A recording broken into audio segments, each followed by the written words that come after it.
The Fallout New Vegas DLC Old World Blues that was supposed to be released in June has been pushed back to July 19, and because not many games will be released that month, means that many more can buy it. Smart idea, Bethesda, smart idea. Take-Two's CEO, or what the hell you call it, Stray Selnick, says we haven't seen the last of Duke, and that they are planning to make more Duke Nukem games. Hope they don't screw up this time. Sony's boss, Jack Tretton, says that they are not developing the PlayStation 4. And just because the Wii U is coming out doesn't mean they have to make a PS4. Do you think? I mean, what the Wii U will have, the PS3 and maybe the Xbox 360, I don't know, already has. No, have. Yeah. So why develop a new console? No. Yeah. GameSpot is reporting that a source close to Rockstar says that Grand Theft Auto 5 is coming out in 2012, and also that GTA 5 may take place in San Andreas. Cool. LA Noire has sold around 1 million copies, but it's slightly under what Rockstar and 2K expected. Why haven't people bought it, I wonder? It's a good game, but why? Even if Duke Nukem Forever was a disappointment for most people, if you're not didn't expect much from it, it has still sold 1.5 million copies. And that's much. And that kind of annoys me that people buy this game even if it's not that good. Wait till the price drops a lot. 2K Games has fired the Redneck Group, and they are not representing 2K Games or Duke Nukem Forever anymore. After that, they've been threatening game critics for giving Duke Nukem Forever low scores. That's not good at all, guys. Not at all.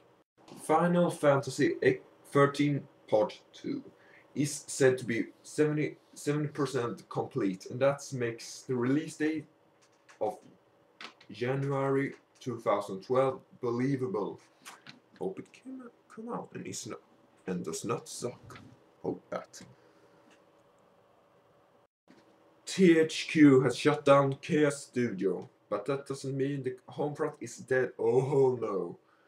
THQ employed everyone that have been working on Homefront and say that they are now working on Homefront 2. Hope the story is longer, and that will be fine. And the last news for this week is the new trailer for Bioshock Infinite. And as always, here it is. You're welcome.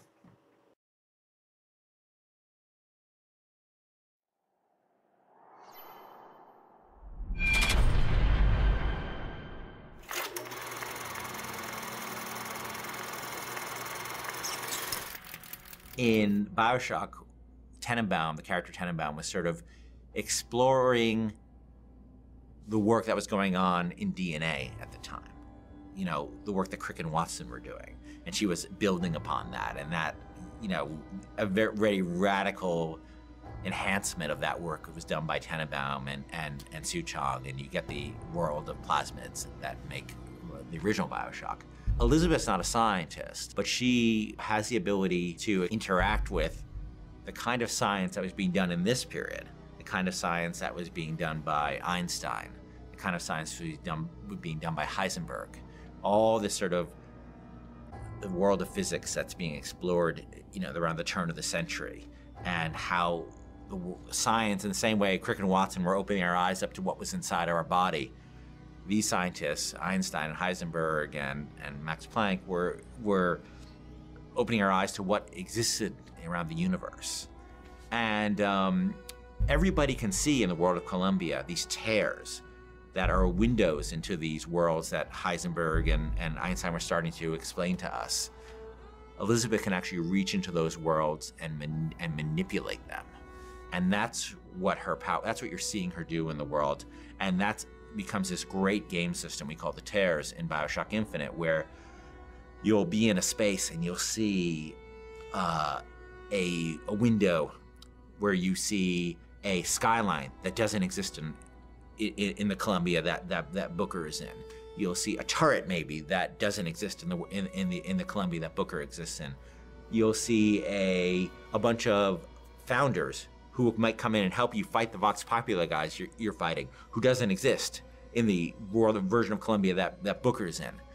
And Elizabeth is essentially saying to you is, I can bring one of these three in for you, Booker. Which one do you want me to bring in? And that's up to the player. I think I can help. Just tell me which one you want. That one!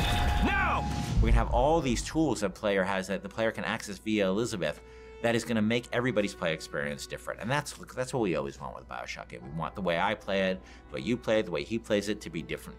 And that's Elizabeth's ability to manipulate terrorists is just another great way to do that.